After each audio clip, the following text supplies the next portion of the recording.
Equation of dynamics अगर किसी single rigid body के लिए लिखना हो तो हम लोग आसानी से लिख सकते हैं, लेकिन मोर कॉम्प्लेक्स सिचुएशन में जहां पर दो या दो से ज़्यादा रिजिड बॉडी इन्वॉल्व हो, वहां पे अगर डायनामिक्स का इक्वेशन लिखना हो तो अप्रोच करने का क्या तरीका होगा।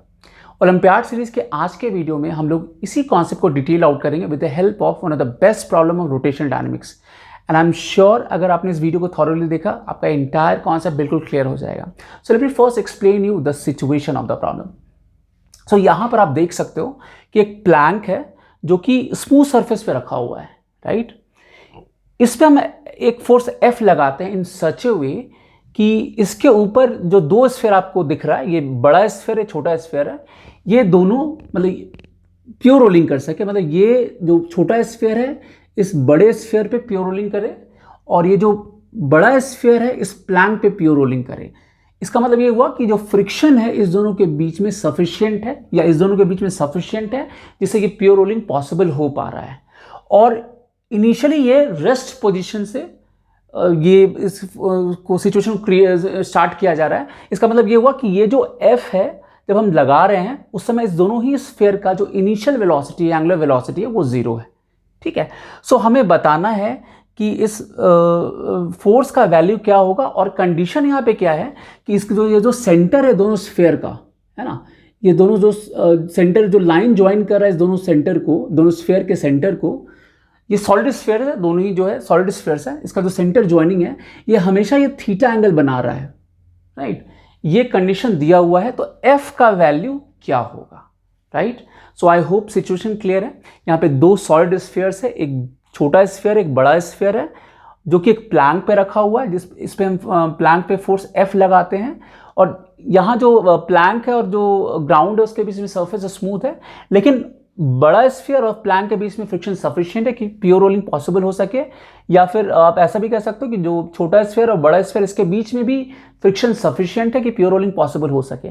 और ये मोशन इस तरीके से हो रहा है कि इस दोनों का स्फीयर का जो सॉलिड स्फीयर दोनों है उसका जो सेंटर टू सेंटर डिस्टेंस जो लाइन ज्वाइन करेगा वो हॉरिजॉन्टल के साथ वो थीटा एंगल को मेंटेन रख रहा है। तो F का वैल्यू क्या होगा।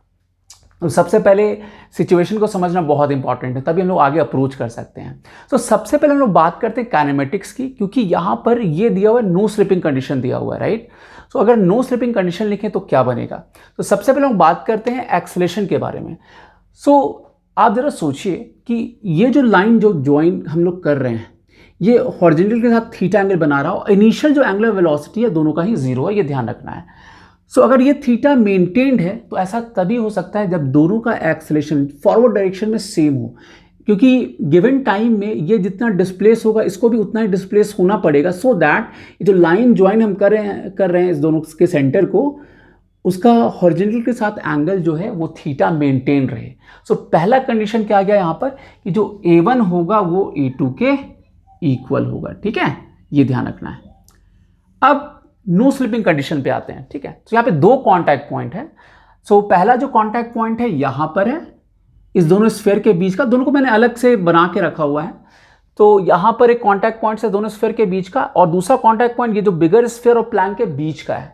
सो अगर हम यहाँ की बात करें, सो यहाँ पर आप देखो तो अब यहाँ से क्योंकि A1 A2 मेरा सेम है तो अब ये सोचना पड़ेगा कि ये किस सेंस में रोटेट करेगा। आप देख सकते हो कि mg जो है इसमें नीचे काम कर रहा है, फ्रिक्शन यहाँ पर F डैश जो होगा वो इस तरफ कहीं होगा क्योंकि ये इस सेंस में रोटेट करेगा, राइट। इस पे F डैश इधर होगा तो उसके रिस्पॉन्स में इसमें F डैश इस तरफ होगा, राइट। इसका जो टेंडेंसी होगा इधर रोटेट करने का होगा।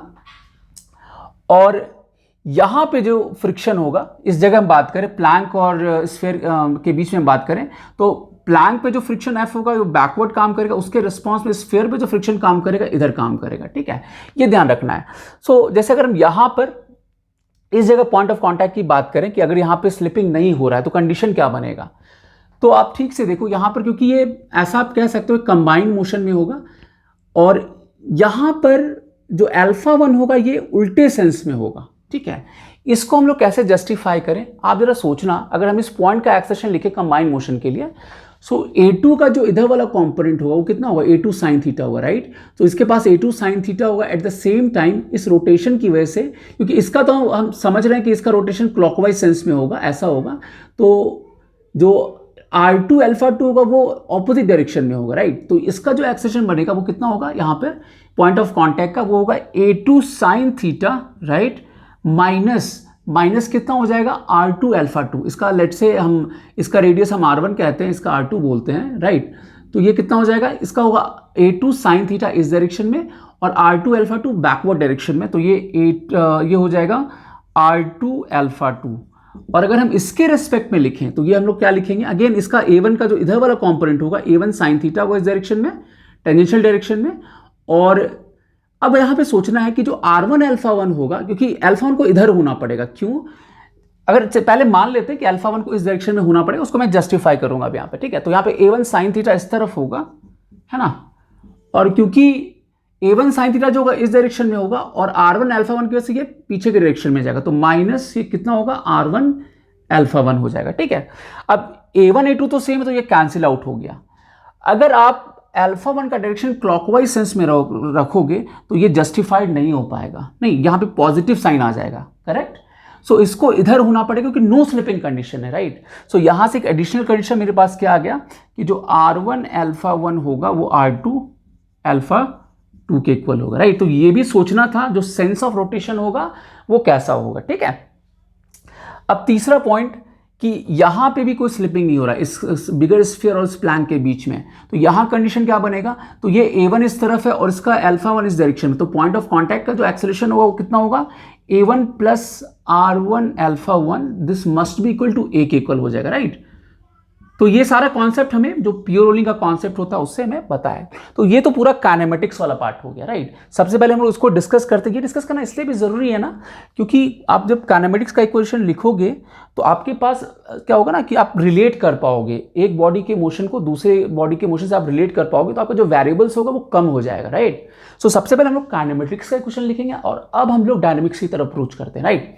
सो डायनेमिक्स में भी आप देखोगे तो बहुत सारा इक्वेशन आएगा, तो यहां पर जो इक्वेशन यूज करना बहुत वाइजली यूज करना, अदरवाइज ट्रस्ट मी आप इसके कैलकुलेशन में फंसे रह जाओगे।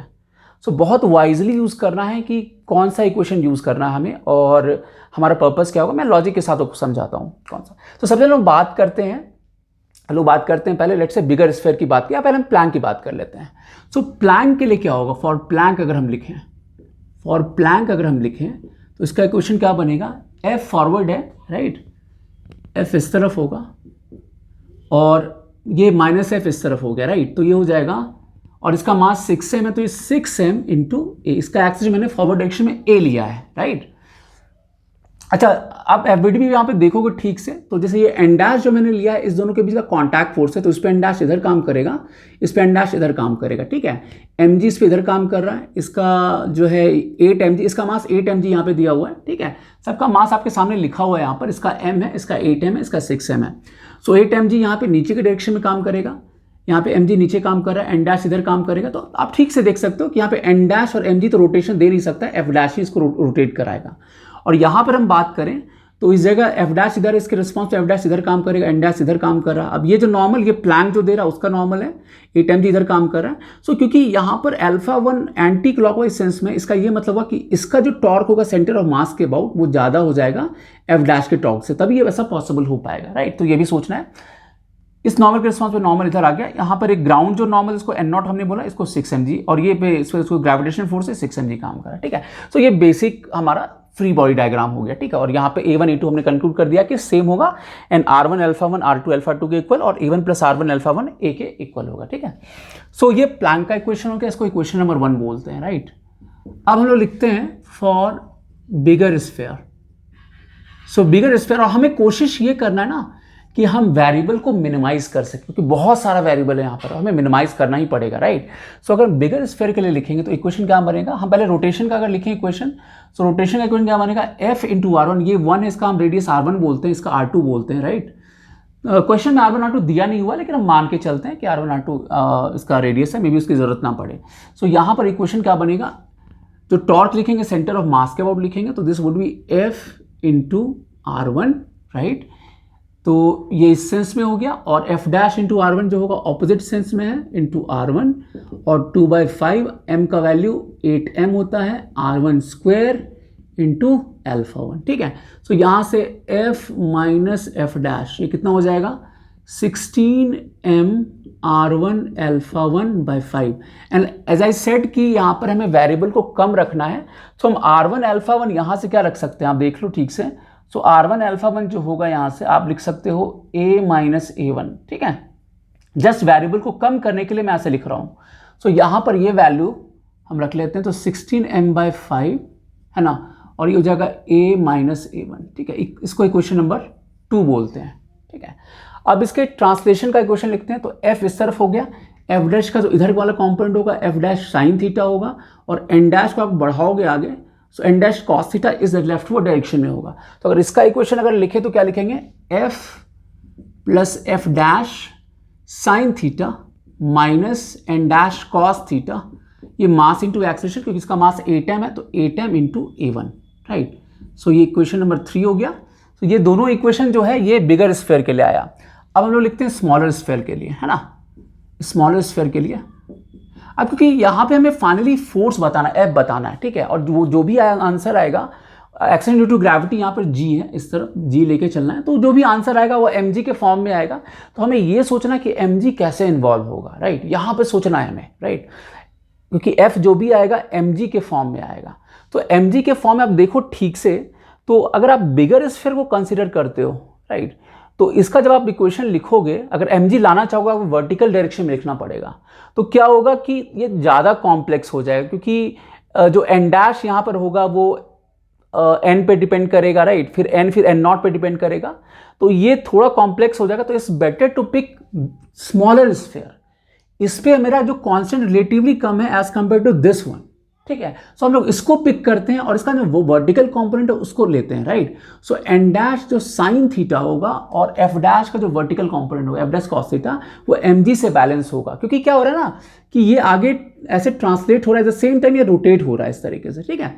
और क्योंकि ये जो लाइन ज्वाइनिंग है ये कांस्टेंट है, सो इस तरीके से तो हम कह सकते हैं कि वर्टिकल डायरेक्शन में कोई भी मोशन नहीं हो रहा है इधर, राइट। तो हम लोग क्या बोलेंगे, इस डायरेक्शन में ये इक्विलिब्रियम में है। सो यहाँ पर इक्वेशन क्या बनेगा कि जो n डैश साइन थीटा होगा, right, n dash sine theta, है ना, n dash sine theta plus f dash cos theta, ये mg से बैलेंस हो जाएगा, ठीक है। सो इसको हम इक्वेशन नंबर 4 बोलते हैं। और इसका एक टॉर्क का भी इक्वेशन लिखते हैं, तो f डैश इंटू जो r2 होगा, f डैश इंटू जो r2 होगा वो कितना हो जाएगा, वो होगा 2/5m r2 स्क्वायर इंटू α2। सो f डैश जो हो गया यहाँ से कितना आ गया, 2/5m r2 α2, और जैसा मैंने बताया था कि जो r2 α2 है वो r1 α1 के इक्वल है, ठीक है। तो इसको हम लोग लिखते हैं 2/5m r1 α1। अगेन r1 α1 को हम a-a1 लिख लेंगे, क्योंकि हमें क्या करना है, वेरिएबल को मिनिमाइज करना है, राइट।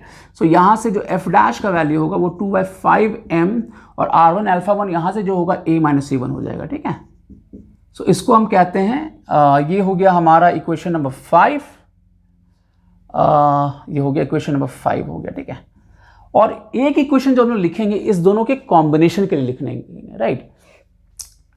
जैसे देखिए आप ठीक से, तो अगर आप इस दोनों को एज ए कॉम्बिनेशन लोगे तो जो भी f डैश ये सब इंटरनल फोर्स हो जाएगा, ठीक है। सो अगर हम इसका ट्रांसलेशन मोशन को लिखें, इस दोनों को कंबाइंड फॉर्म में अगर लिखें, सो ओनली एक्सटर्नल फोर्स जो होगा ये फ्रिक्शन होगा। तो ये फ्रिक्शन क्या देगा, इसका मास 8m है, इसका मास m है। तो हम ऐसा लिख सकते हैं कि फॉर, है ना, कंबाइंड स्फीयर्स, है ना, हम लोग क्या लिख सकते हैं, जो फ्रिक्शन फोर्स होगा वो कितना होगा, 8m plus m into a1, ठीक है, क्योंकि दोनों का एक्सेलरेशन सेम है। सो ये क्वेश्चन नंबर 6 होगा। अब आप देखो ठीक से, है ना, ठीक से आप देखो, मेरे पास यहाँ पे 6 इक्वेशन है हमारे पास, और वेरिएबल आप देखोगे ठीक से तो यहाँ हमारे पास 6 वेरिएबल भी है। कौन कौन सा वेरिएबल है हमारे पास, तो मेरे पास f है, कैपिटल F हो गया, स्मॉल f हो गया, f डैश हो गया, ठीक है, फिर मेरे पास a है ना, a1 है एंड n डैश है। ये 6 वेरिएबल है, तो मेरे पास 6 वेरिएबल है और 6 इक्वेशन है, ठीक है। सो मैंने इसलिए आपने देखा होगा r1 α1 r2 α को भी हटा दी, इसको हमने a और a1 के टर्म में लिखा ताकि मेरे पास वेरिएबल्स कम हो, तभी आप इसको सॉल्व कर पाओगे, ठीक है। अब कैसे अप्रोच करें, अब ठीक से देखो, तो यहाँ पर मेरे पास f डैश, यहाँ पर f माइनस f डैश है, इसका वैल्यू उतना है, और यहाँ से एफ डैश का value 2/5 m into A minus A1, तो ये वैल्यू जो है हम 2 में रखते हैं।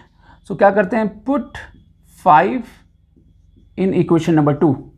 सो क्या होगा, f माइनस एफ डैश मेरा हो गया 2/5 m into A minus A1, और राइट साइड में मेरा 16m/5 into A minus A1. तो आप देख सकते हो यहाँ से f का जो वैल्यू होगा वो होगा 18m/5 ए माइनस ए1 हो गया।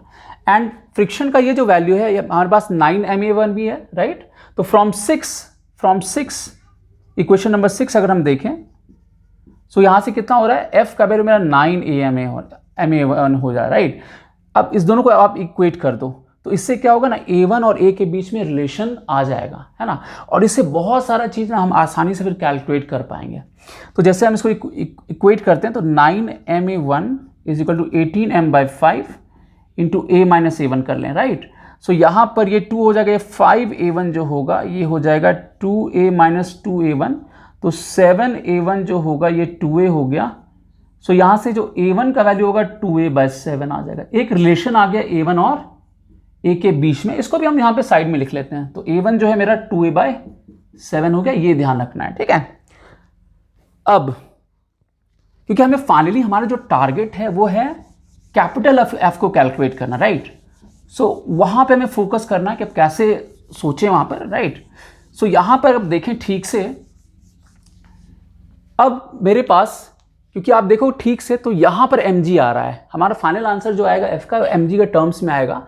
सो समहाउ हमें इस दो इक्वेशन को कोरिलेट करना पड़ेगा, राइट। दोनों में n डैश है और एट द सेम टाइम हमें n डैश को भी एलिमिनेट करना पड़ेगा। तो हम लोग क्या कर सकते हैं, ठीक है। तो यहाँ पर देखें तो फ्रॉम 3 हम लोग क्या लिखेंगे, सो फ्रॉम 3 अगर लिखें हम लोग क्या लिख सकते हैं कि n डैश कॉस थीटा जो होगा ये कितना हो जाएगा, ये होगा, अच्छा एक काम कर लेते हैं हम लोग, f और f डैश का वैल्यू भी निकाल ही लेते हैं हम लोग पहले, है ना, थोड़ा आसान हो जाएगा इसको कैलकुलेट करना। सो यहाँ पर ये सब a1 के टर्म में आ गया हमारे पास। सो और a1 मेरा क्या है, a1 मेरा है 2a/7, तो सबको हम लोग a के टर्म में निकाल लेते हैं, क्योंकि फाइनली आप देखो तो इस इक्वेशन में a इन्वॉल्व है, राइट। तो ये जो a1 भी आया सबको हम a के टर्म में निकाल लेते हैं। सो यहाँ पे आप देख सकते हो जो f का वैल्यू होगा, f का वैल्यू है 9ma1, राइट। ये था 9ma1। सो बेसिकली कितना हो गया 9am, और a1 का वैल्यू आप रख दो 2a/7, तो कितना आएगा 18ma/7 आ गया, ठीक है। अब f डैश की बात करते हैं, तो f डैश मेरा कितना आया था, f डैश था मेरा 2/5m a minus a1, a1 का वैल्यू रख दें यहाँ पे 2a/7। सो ये वैल्यू आ जाएगा हमारा ये 7 - 2 मेरा 5 हो गया, तो 5 कैंसिल आउट हो जाए, 2ma/7 आ जाएगा, ठीक है। ये 2ma/7 आ जाएगा, तो f और f डैश का वैल्यू आ गया। अब हम लोग आते हैं वापस से इस इक्वेशन में, क्योंकि हमें यहाँ पे n डैश को एलिमिनेट करना पड़ेगा। तो हम लोग कैसे करेंगे, क्योंकि यहाँ पे n डैश कॉस थीटा, यहाँ पे n डैश साइन थीटा, तो समहाउ अगर हम डिवाइड कर सके दोनों इक्वेशन को समहाउ जो n डैश के टर्म में है, तो n डैश एलिमिनेट हो जाएगा और जितना भी टर्म्स होगा वो a1 f डैश के टर्म में होगा। तो ये चीज़ भी सोचना होगा, जो कैलकुलेशन का तरीका है वो भी मैटर करेगा यहाँ पे। सो यहाँ पर हम लोग क्या करें, यहाँ से फ्रॉम 3 लिखें अगर इक्वेशन, सो फ्रॉम 3 कितना हो जाएगा, फ्रॉम 3 अगर लिखें इक्वेशन तो ये हो जाएगा n डैश कॉस थीटा, है ना, n डैश कॉस थीटा, ये हो जाएगा f plus f dash sine theta, है ना, -8ma1 हो जाएगा। और बेटर होगा ये सारा वैल्यू रख ही दें यहाँ पर, थोड़ा आसान हो जाएगा हमारा काम। तो ये हो गया 18ma/7, ठीक है। और f डैश जो हो गया मेरा 2ma/7 साइन थीटा हो गया, है ना, और 8m और a1 जो है मेरा 2a/7, ये भी रख लेते हैं यहाँ पर। तो ये 16ma/7 हो गया, तो ये माइनस करोगे 2ma/7 आ जाएगा, राइट। ये आप देख सकते हो 18 है, ये 16 आ जाएगा, तो ये माइनस हो जाएगा। और यहाँ पे आप कॉमन ले सकते हो, ये 1 प्लस साइन थीटा आ गया, ठीक है। सो यहाँ से जो n डैश का वैल्यू है, इसको n डैश कॉस थीटा हम लिख सकते हैं, साइड में लिख लेते हैं इसको। सो n डैश कॉस थीटा मेरे पास कितना आ गया, 2ma/7 into 1 plus sine theta, ठीक है, इतना आ गया। अब सिमिलरली हम लोग कैलकुलेट करेंगे जो n डैश साइन थीटा वाला पार्ट है, ठीक है। सो n डैश साइन थीटा भी हम लोग निकाल लेते हैं। सो n डैश साइन थीटा अगर हम देखें, सो n डैश साइन थीटा कितना आ जाएगा, सो n डैश साइन थीटा जो होगा ये आएगा mg minus F dash cos theta, right, इतना आ जाएगा। अब एफ डैश का वैल्यू रख देते हैं यहाँ पर, तो कितना आ जाएगा, mg एफ डैश भी जो मेरा था वो था 2ma/7 कॉस थीटा। ठीक है, अब क्या करना है, दोनों को डिवाइड कर देना सिंपली, राइट। सो अगर हम दोनों को डिवाइड कर दें, नहीं तो n dash cos theta divided by n dash sine theta. So यहाँ पे आ जाएगा 2ma/7 into 1 plus sine theta, है ना, एंड डिवाइडेड बाय, नीचे आप देखोगे तो mg minus 2ma/7 into cos theta. तो अब ये कैंसिल आउट हो गया, राइट। सो अब इससे हमें बेनिफिट मिलने वाला है क्या, जैसे आप देखोगे जब इसको कैलकुलेट करोगे फाइनली, है ना,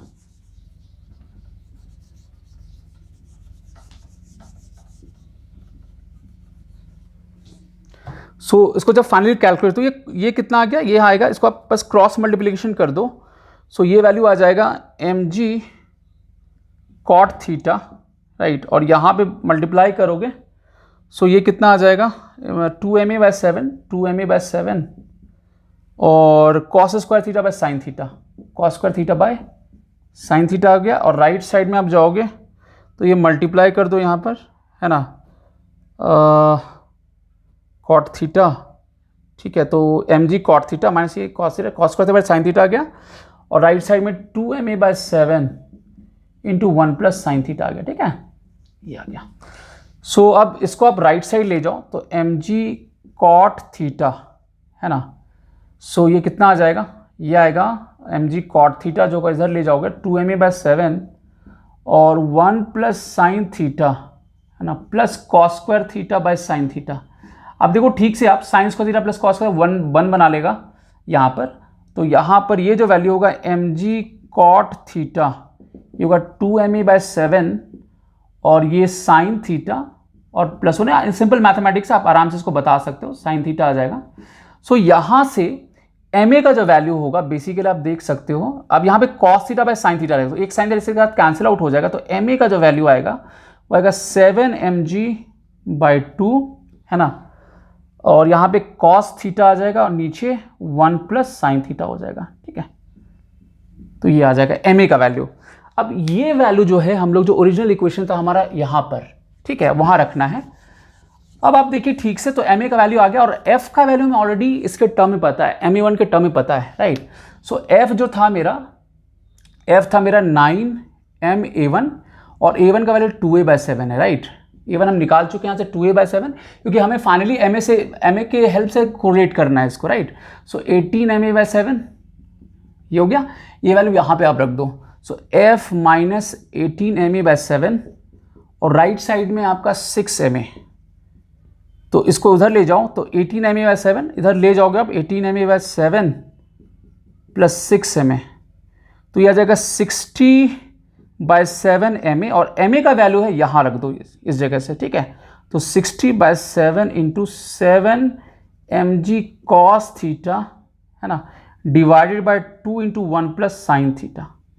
सो आप देख सकते हो ये सब कैंसिल आउट हो गया, 30 आ जाएगा। तो यहाँ पर जो वैल्यू आया फाइनली f का जो वैल्यू आया यहाँ पर, ये कितना आ जाएगा, ये 30mg cos theta, right, divided by 1 plus sine theta.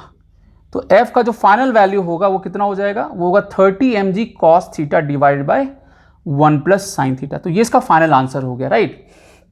So आप देख सकते हो कि इस प्रॉब्लम में सबसे पहले तो जो मोशन होगा वो किस तरीके से होगा ये समझना है, पहले तो काइनेमेटिक्स को समझना था, राइट, कि किस तरीके से जो प्योर रोलिंग पॉसिबल हो पा रहा है, तो कंडीशन क्या बनेगा, जैसे R1 α1 R2 α2 हमारा ये कंडीशन आया था। फिर A1 और A2 दोनों सेम होगा, दोनों ही स्फीयर का जो एक्सेलेरेशन होगा फॉरवर्ड डायरेक्शन वो सेम होगा, वो क्यू सेम होगा, राइट, वो सोचना था। फिर यहाँ भी प्योर रोलिंग का जो कंडीशन है उसके लिए स्फीयर और प्लान के बीच में प्योर रोलिंग हो रहा है, उसका कंडीशन क्या आएगा। तो पहले तो काइनेमेटिक्स सोचना था, और डायनेमिक्स में भी क्या था ना, हमें ये जो इक्वेशन, क्योंकि आपके पास बहुत सारा आएगा तो हमें वेरिएबल्स को मिनिमाइज करना था, राइट, क्योंकि आप मिनिमाइज अगर नहीं करोगे तो कैलकुलेशंस का बहुत ही एग्जॉस्टिव होगा, आप मुश्किल होगा इसको सॉल्व करना। तो बहुत प्लान्ड वे में सोचना है इसके मैथमेटिक्स को भी। तो इस एंटायर प्रॉब्लम में फिजिक्स भी इन्वॉल्व था और मैथमेटिक्स भी इन्वॉल्व था। Interesting. So that's all for this video. Next video में हम लोग फिर मिलेंगे कि नए कॉन्सेप्ट के साथ। Till then take care, good bye.